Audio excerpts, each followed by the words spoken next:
At the beginning of season 2, we see Wednesday Addams, the heroine of our story, who has been locked in a basement by a serial killer who wants to kill her.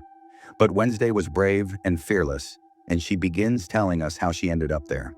The story then flashes back 6 weeks earlier, when Wednesday had learned to control her powers from Goody Adams' book.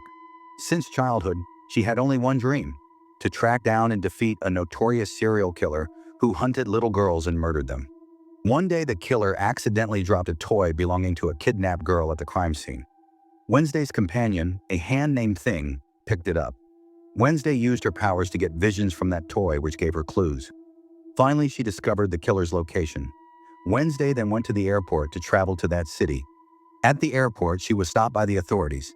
She showed the officers all her weapons, which made them suspicious. Soon, they also discovered Thing. Wednesday explained that it was just a fake mannequin hand used for makeup purposes. The officers confiscated all her stuff. Angry, Wednesday took Thing and left. Later, she tracked down the killer at his house and was about to shock him. But the killer caught her instead, and she started seeing visions. Black tears began rolling from her eyes and she fainted. The killer captured her. A little while later, when Wednesday regained consciousness, she found herself in the basement. Soon the killer arrived with a knife. He told her he had made a doll that looked exactly like her, because he always created dolls resembling his victims before killing them. Wednesday replied, "My hand is pretty amazing too." Just then, Thing, who had been hiding, attacked the killer and beat him up badly. Wednesday seized the moment and freed herself. The killer then noticed that her black tears were the result of her visions. Wednesday told Thing not to tell anyone about the secret. Now Wednesday finally takes revenge on the killer for the girls. And a few days later, we see posters of the killer being wanted and caught. Wednesday didn't find anything about the black tears in Goody's book. Her stepmother and Morticia told Wednesday to come along because they had to go back to school. So they left from there. Meanwhile, Wednesday's brother Pugsley had learned how to use his electric powers. He used them here, which caused many accidents on the road. In the forest, a man was with his friend when a private detective was secretly taking their pictures. Then he noticed a large number of crows appearing, and they attacked the detective. So he quickly ran and sat inside his car. He sent a voice message to one of his partners. But then he saw that lots of crows had already entered the car. Together, they attacked the private detective and killed him. The Addams family had now returned to Nevermore Academy. Wednesday had started liking the dark atmosphere of the school, and she knew exactly where all the dead bodies were hidden. Morticia told her to take care of Pugsley. Wednesday replied that she always did, and through visions, we see how Wednesday, in her own twisted ways, always took care of her brother. Wednesday also told Pugsley everything about what was happening there. She even said, "If you want to kill someone, take my help." Then the two of them moved ahead. Soon Wednesday met a group of girls who were all her fans. Among them, the red-haired girl was the craziest about Wednesday. So remember her. But then a siren girl came and chased them away. She praised Wednesday because last time she had saved the school and had now become a heroine there. This Wednesday, the school's new principal meets her. He wants to show respect to Wednesday, so he invites her to a special evening party, but she refuses and leaves. She goes straight to her room, where she sees a lot of people gathered. That's when her friend Enid says, "I'm a werewolf, half human, half wolf, and all these are my kind." Then she tells everyone to leave because Wednesday and she is going to live together again.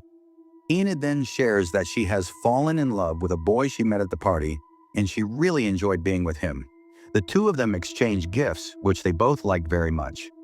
Wednesday says she has to write the sequel to her dark book. She gives the book to Enid to read, and Enid finds it really good. Then Enid's classroom shows up, but after saying something to Wednesday, she drives her away. Enid explains that now she likes someone else, another werewolf like her. That's when the two of them find a photo showing someone secretly watching Wednesday. When Wednesday touches the photo and uses her powers, she has a vision. She realizes that ever since she came to the school, a stalker has been following her. Her dark visions start flowing again, leaving her shocked. Meanwhile, Morticia and her husband visit Pugsley's room, where they also meet his friend. His friend talks about his powers. At first, he could only control flies, but now he's learning to control other animals too. Pugsley then says he just likes eating animals. A little later, the Addams family meets the principal, who asks Morticia to become the head of the school's gala committee. Earlier, this position was handled by the mother of a rich boy, but she stepped down, which is why that rich boy didn't come to school this time. The principal also gives the family a house near the school, which Morticia really likes, but Wednesday doesn't like it at all. Morticia tells her, "Honey, I'm not talking against you. I can actually help you while staying here. I've guided another girl with powers like yours before." Wednesday understood that Morticia was talking about her sister, about Wednesday's art.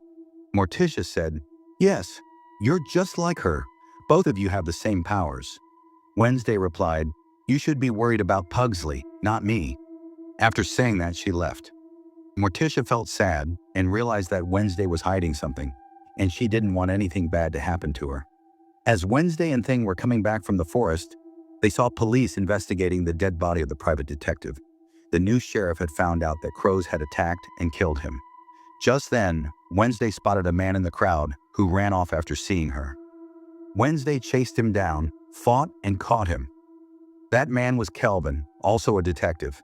He said, "The detective who died was my friend. We were working on a case together to help outcasts, kids who had powers. My own son is an outcast too." Tyler Wednesday already knew about Tyler, who was in jail at the time. She said Tyler got what he deserved for his crimes. Kelvin then asked Wednesday to help uncover the truth behind his friend's death, because something big and dangerous was going on. Wednesday replied, "If you had paid that much attention to your son, he wouldn't be in prison today." She was about to leave when Kelvin warned her, "Beware of the one-eyed crow, the raven." Wednesday also looked up and saw the raven, then walked away. Later that night, Enid's roommate was telling all the kids a story at home. He said that 200 years ago, there was a boy who was very thin, but extremely smart.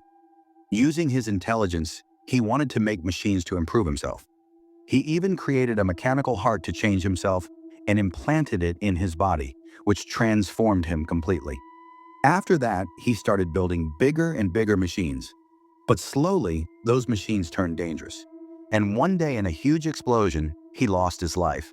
His body was thrown out of the tower by the blast, landing under an old tree with a skull-shaped trunk.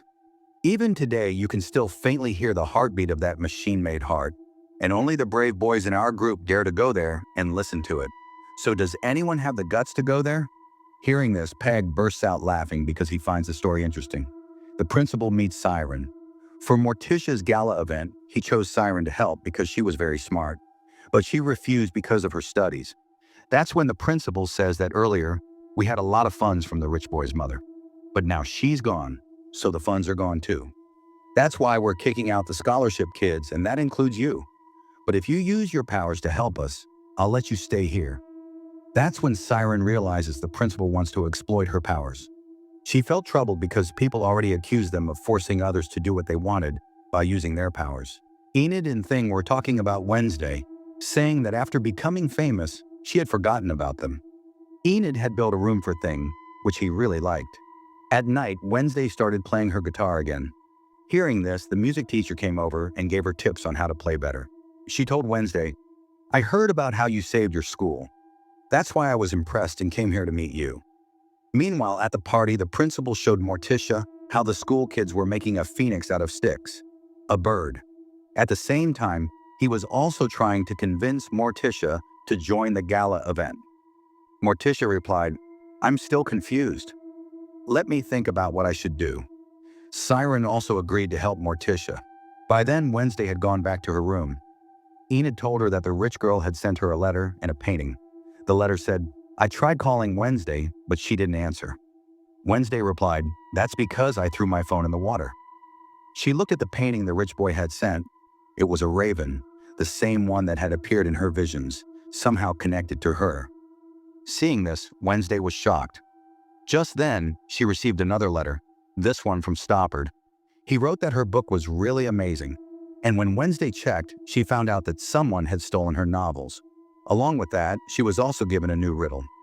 After reading the letter, Wednesday understood that her novel was going to be burned inside the Phoenix fire at the party.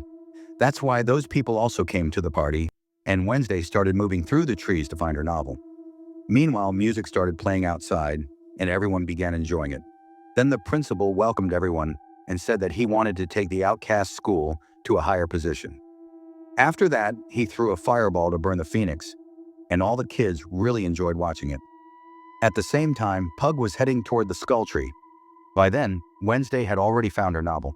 She came out from there and walked through everyone to reach the principal. The principal welcomed Wednesday and, to honor her, showed a painting of the kids who saved the school. But she hated it because, in the painting, she was shown smiling. Wednesday told everyone that they would destroy every single enemy who tried to come here. Hearing that, all the students became really happy. But Wednesday added that they were also like enemies to her, because she hated bootlickers like them. She told them never to come near her again, because she wasn't some kind of heroine, and if anyone came close, she would kill them. Then Wednesday burned the painting as well, got angry at everyone, and started to leave. Her actions made Enid furious too. At night, Pug came near the skull tree and tried to hear the heartbeat of the mechanical heart. But suddenly something burst out, knocking Pug away. By mistake, his hand hit the ground and he sent an electric shock through it. Because of that, the man buried there came back to life and got up, staring at Pug. Seeing him, Pug also became very happy. Meanwhile, when Enid touched Wednesday, she had a vision in which she saw Enid's grave surrounded by lots of crows in the cemetery. Enid grabbed Wednesday from behind and said, "I died only because of you." Seeing this vision, Wednesday was tormented. Then she saw Enid and Mashia watching her. After some time, Wednesday regained consciousness at home with Morticia. Morticia told her that her powers were getting out of control, which was why she was having black tears. She said the same thing had happened to her sister, and now Wednesday would have to give her Goody's book because it was making her powers stronger. Wednesday replied that Goody had given the book to her, and she wouldn't bow down to Morticia. Saying this, she stormed out in anger. While going back to school, Wednesday started remembering three things. Kelvin had warned her about the crows, Xavier had shown crows in his painting, and in her vision, she had also seen crows. That's why she decided to talk to Kelvin. But when she reached his house, she was shocked to see that the crows had killed Kelvin too. Wednesday tried using her powers to touch him and see visions, but this time she couldn't see anything. Just then, Sheriff Fagan arrived and arrested Wednesday, taking her to the police station for questioning. Wednesday said she didn't know anything about it and suggested maybe Tyler killed his father Kelvin because he hated him. But the sheriff said Tyler was locked up in a high-security prison here and couldn't escape. At that moment, Morticia's husband came and rescued Wednesday, taking her away. The next day, Pugsley kept the resurrected man, who was a zombie, inside his friend's bee house. The rumor about his mechanical heart was also true, and Pugsley was trying to control him. Both of them agreed to keep him there. They even fed him, and whenever he acted strangely, they were happy about it. Meanwhile, Wednesday was frustrated that she couldn't use her powers. She told Thing that she had seen Enid dying in a vision, and if Enid found out about this, she would get scared. But when they entered the room, they found Enid's dead body. Wednesday was shocked and deeply saddened to see this, until she realized the next moment that it was just a prank, because it was prank day. Enid had only been messing with her. Wednesday was relieved and happy to see Enid alive. Later, Wednesday noticed someone had left Kelvin's eyes there. But even then, she still couldn't see anything with her visions. She suspected this was also the work of her stalker, the real killer. Wednesday then told Enid about Kelvin's death. Hearing this, Enid got really scared because wherever Wednesday went, people started dying. Then Wednesday told her to shift to another room, but Enid said that she had werewolf powers and nothing could harm her. Meanwhile, all the kids at school were busy pulling pranks on each other. Enid's roommate got really upset after seeing her with another boy. Just then, the principal showed up along with a professor whose body was missing and only his head was there. They didn't like the kids pulling pranks at all. That's when Wednesday came to meet them. The principal said that after burning your painting, the outcasts were pretty happy because outcasts love breaking rules. Wednesday asked if there was any student who could control birds. The professor replied that for years no such student had ever come here who could control birds. Meanwhile, that zombie which they had tied up with chains had broken free and escaped. Morticia came to Thing asking for the horse book, but Thing refused to give it because they always treated him like a servant. Morticia told him, "You're part of the family." Thing reminded her that they always ordered him around to do work. "I'm not your servant," he said angrily and went back to his room. When Wednesday went to learn driving, she sped the car straight into the outcast prison. She went inside and met the manager, Jody. Wednesday had come here to meet Tyler. Jody told her that a doctor was handling Tyler. Wednesday met the doctor, who said that she had kept Tyler separated from his master so that their bond would weaken. Then Wednesday met Tyler while the doctor was watching them through a camera. Wednesday told him, "Values defeated you pretty quickly." Tyler replied, "You actually fell in love with the beast inside me, and you're not smart at all." He started getting furious. The guard gave Tyler a shock to calm him down. Then Wednesday told him, "Your dad and his friend have been killed by someone. Do you know anything about it?" Tyler says, "No, I can't do this from inside the prison. But when he kills you slowly and painfully, that's when it'll be fun. And if I ever get out, the first person I'll kill is Enid, because she's the reason I'm stuck here. I'm a werewolf too, and this place is meant for dangerous werewolves." Wednesday replies, "You're a coward. It's fun seeing you locked up in a place like this. Your master only kept the Hyde monster inside you under control because you're completely useless." Hearing this, Tyler gets furious and starts transforming into a Hyde, but the guard shocks him badly and calms him down. Meanwhile, Wednesday goes out with her friend Thing because it's Thing's birthday. Suddenly, someone captures Thing, knocks them both out, and kidnaps them. At the same time, a siren comes to meet the principal. The principal tells her, "You need to go to Morticia and tell her to ask her mother for funding because Morticia's mom is a very wealthy woman." The siren finds this wrong and refuses to do it. Instead, she uses her powers to command the principal, "From now on, you will never give me orders." But the command doesn't work on him. He says, "I have something special that makes me immune to a siren's magic. And now you must put your magic on Morticia, no matter what." Just then, Wednesday arrives home. She frees Thing first, who tells her about Enid being kidnapped. The phone rings. Her stalker gives her just 30 minutes, after which Enid could be dead. He also sends a letter. Wednesday reads it carefully, trying to figure out the clues. Meanwhile, Enid and her friend are tied up. They see lots of swords and knives hanging above them, ready to drop on them. By then, Wednesday arrives at the place and solves a riddle. As soon as she plays the right music, a secret passage opens. She goes inside and sees a stalker wearing a mask, looking terrifying. From there, Wednesday takes a lift heading toward the Black Tower. She finally reaches and sees both of them.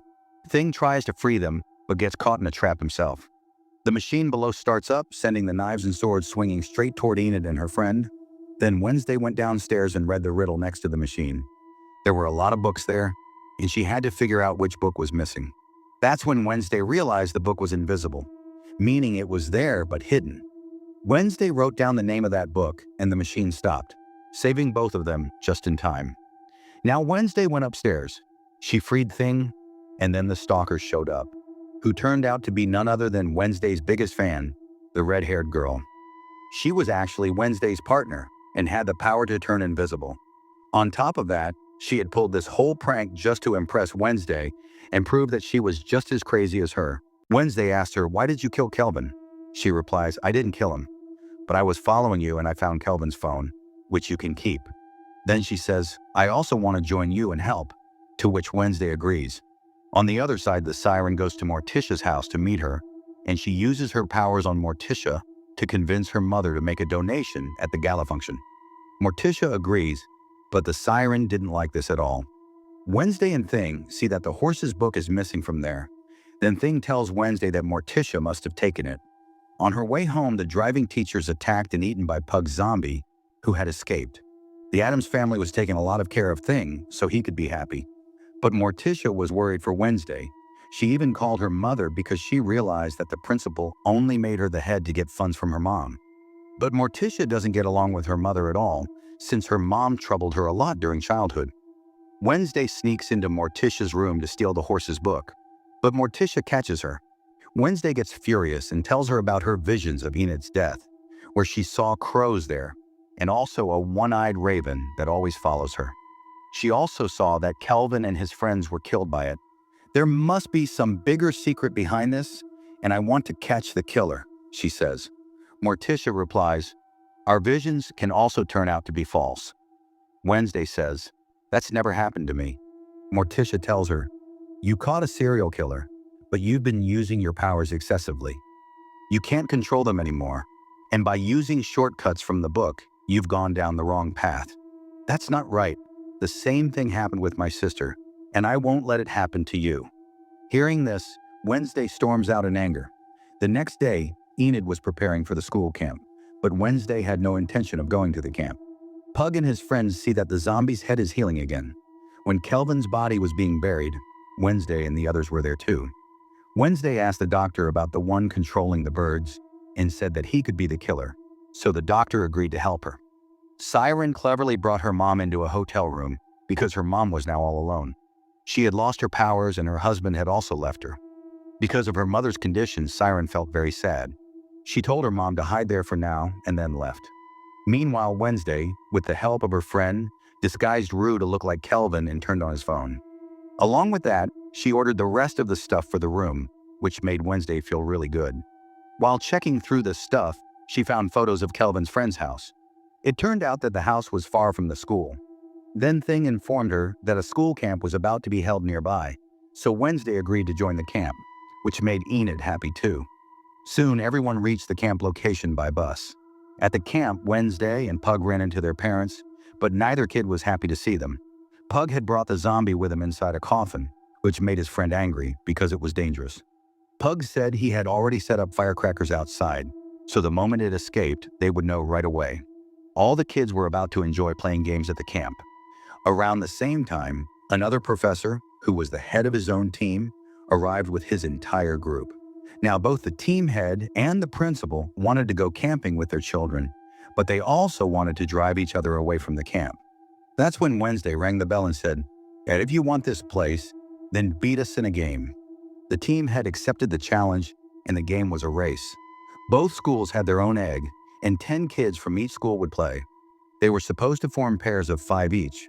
The first pair would stay in the forest to guard their school's egg, while the second pair from the other school had to steal it. Once they managed to steal the egg, they had to fire a flare gun to alert everyone. The stolen egg then had to be brought back to camp and placed on top of the tower.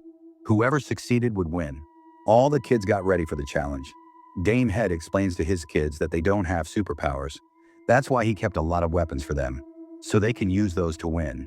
The normies, who are ordinary humans without superpowers, were on the other team. One of them shot an arrow that knocked off Elite's roommate's hat, and suddenly a bunch of snakes came out of his head. His friend saw this and turned to stone. Then one of the normies grabbed the egg and ran away. They fired a flare gun to alert everyone. Wednesday got furious when she saw this and sent Enid after them, but the normies threw smoke bombs, making Enid feel sick. At the same time, Pug's partner controlled a swarm of flies to attack the normies and weaken them. The smoke didn't bother Wednesday, and she went straight to grab the egg. After that, they also fired a flare to alert everyone, and the outcast kids were overjoyed. Wednesday climbed up the hill with her friends and saw that one of the normie boys was climbing the tower. Wednesday shot an arrow to tie a rope to the tower and swung across to get closer. Just when the boy was about to place the egg, Wednesday kicked him and knocked him out. She then placed the egg on the tower herself, which made the outcasts the winners. Everyone was extremely happy, and they got that place as their camping site. Wednesday was about to leave with her team when the principal stopped her and said that tonight's empire belonged only to her because she had defeated the normies and was the best player. But Wednesday ignored him and walked away. Team head kept scolding his kids, saying they had lost to one girl and decided to take revenge that night. When night fell, all the kids were enjoying music around the campfire. Meanwhile, Wednesday went to Calvin's partner's house and started searching. There, she found a secret board that showed Calvin and his partner were investigating several outcasts. These were the ones who had died inside Below Hall, the outcast prison. The mystery of their deaths was very deep, and even they couldn't figure it out. All of it was connected to one girl, so now Wednesday had to find that girl.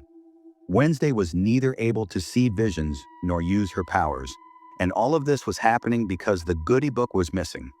That's why Wednesday decided that no matter what, she had to get the book back. Enid and her friend were walking in the forest when Enid's roommate came and asked, "Why are you doing this to me?" She replied, "I don't understand anything. How did I suddenly stop liking you and start liking him instead?" Hurt by this, the roommate walked away. Wednesday went to Morticia asking for her book, but Morticia, thinking of Wednesday's safety, decided not to give it to her. So Wednesday challenged her to a family duel, which made Morticia happy. In this challenge, both had to fight with swords while blindfolded.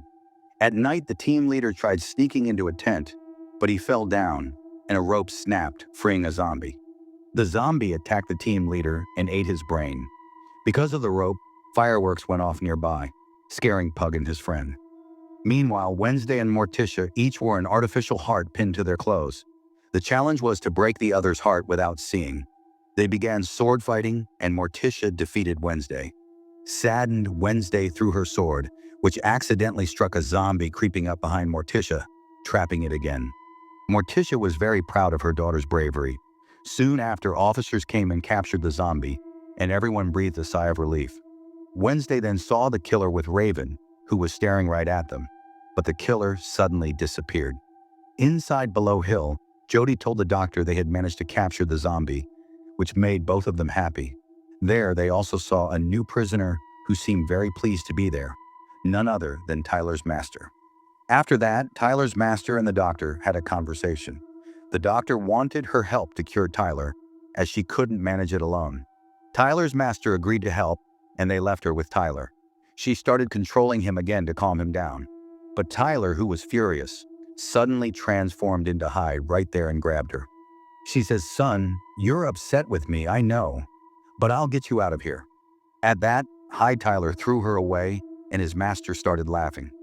Meanwhile, Wednesday dug up the bones of the children who had died in the cemetery, those who were outcasts. Just then, her grandma appeared and met her, which made Wednesday really happy. At the same time, Raven was watching them from above. Wednesday told her grandma, "I will definitely bring out the truth behind Calvin's death in front of everyone." The two of them examined the bones together and discovered that all of them were actually animal bones, not human. There was nothing human in them at all. Just then, Raven grabbed the papers of the dead people and ran away. Wednesday chased after him and saw that the killer was running with him too. So Wednesday came back and told her grandma, "You should buy this cemetery and find out who messed with it. And if you do buy it and put me in charge, my mom will get really mad about it." Her grandma agreed, just to provoke her daughter, Morticia. Wednesday then told her partner, "Raven is always watching over this place, but still, we need to find out everything." After that, Wednesday met her uncle, who had come when she called him. She assigned him the task of going to Villa Hall to find the girl they were looking for, and he agreed. Meanwhile, because of the chaos at the hotel, the manager called the police. The police arrived and arrested Siren's mom because there was no record of her staying at the hotel. They also arrested her uncle, since he had wrecked the entire room and had committed theft in the past. Wednesday later met Morticia and asked her about her aunt. Morticia said, "Years ago, my sister, your aunt, was screaming outside the school. She had used her powers too much, which made black tears flow from her eyes, and she was sent to the outcast prison." Just then, their grandma arrived as well, and Morticia was shocked to see her. In front of her daughter, she gifted the cemetery to Wednesday, which made Wednesday very happy. Morticia sent Wednesday outside and told her mother, "Mom, you're coming between the two of us." Then her mom replied, "There's already a big gap between you two. Wednesday is very capable, and you're just an obstacle in her way. Let her make her own path." Then she added, "You were probably asked to come here only to give a donation, because that's what the school wants from me. I'll give the donation, but in return, you'll have to give Wednesday back her horse book." Morticia immediately burned that book. Her mother got angry and left from there. At school, the killer had started secretly watching Wednesday, and her friend told her about an old man who might also be connected to all this. Enid got upset with Wednesday, saying, "You don't consider me a friend anymore.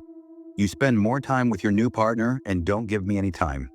Wednesday replied, "But you were the one who wanted to stay away from me before, right?" Just then, a huge flock of crows came and attacked. Panic spread everywhere, and Enid started protecting Ed, while the principal used his powers to drive the crows away. Suddenly, one crow picked up Kring and flew away. The principal threw a fireball, and they both got separated. As he was falling, Elid saved him just in time. Wednesday saw the killer and went after her. The killer was escaping through the school's secret passages but suddenly disappeared. Meanwhile, the officers were talking to Siren's mother. Just then, Siren herself arrived, and the officers already knew her. Siren used her powers to convince them to close the case and release her mother, and they agreed. Morticia told Wednesday, "These crows are attacking again and again. You need to stop now. Otherwise, you'll end up ruining everything.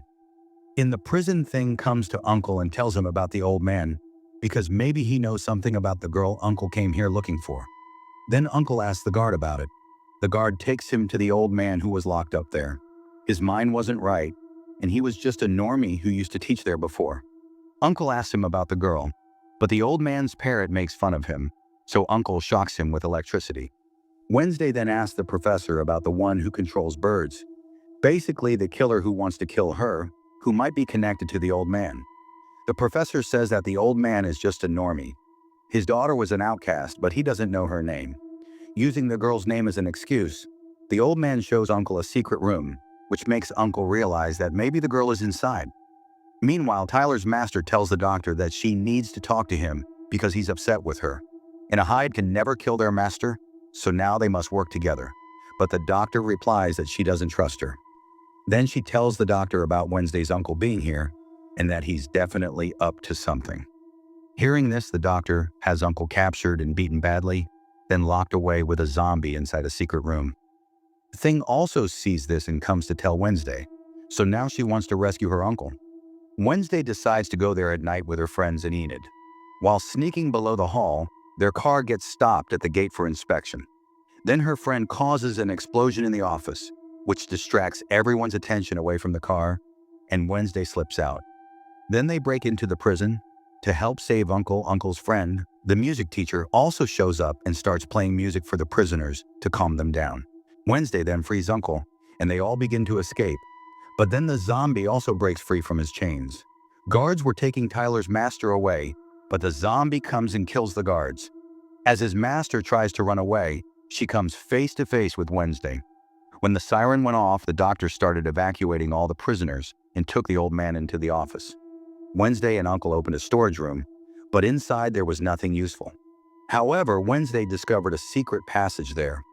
That's when they realized the one they were searching for wasn't a girl at all, but rather a secret project related to research on outcasts. They went down into the basement to find this project, where they discovered many prison cells. There was also a machine built with advanced technology, where outcasts were kept for experiments. They were declared dead, tortured, and left there. Calvin didn't want something like that happening to his son Tyler. That's why he was researching outcasts. There, Wednesday also found a terrified girl.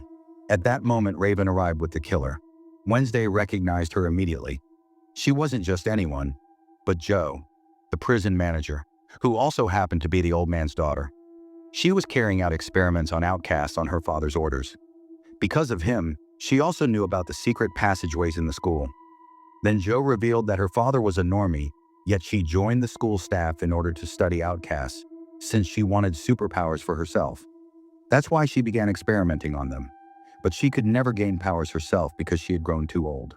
So instead, she made sure Joe received powers, the ability to control birds.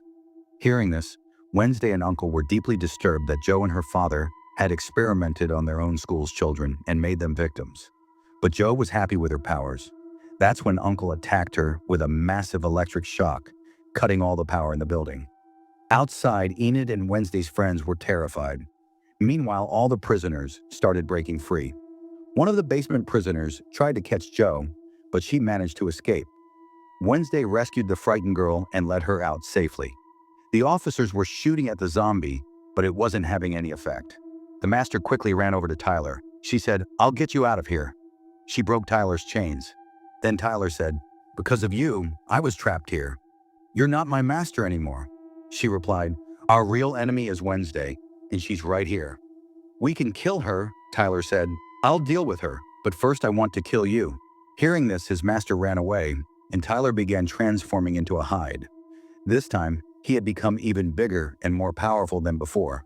From behind, he attacked his master and killed her. Meanwhile, Uncle saved his friend and the other prisoners, and they all managed to escape. Back in the office, the zombie attacked the doctor and killed him too. He told the old man, "After eating so many bodies, my body is healing." Then he killed the old man as well. By then, Hyde had come face to face with Wednesday. She told the girl to run away. As Hyde stepped closer, he stared right at Wednesday, but she wasn't afraid of him at all. Moments later, Vanis came flying out, injured, and collapsed to the ground. Just then, the officers arrived. but Hyde charged into them and started killing them. After that, he ran into the forest. By this time, Thing had seen Wednesday, who was in very bad shape. But we know she's powerful and smart, so she'll recover again. What do you think about this? Let me know.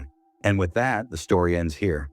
We'll also upload part 2 of this, so subscribe to this channel for future updates.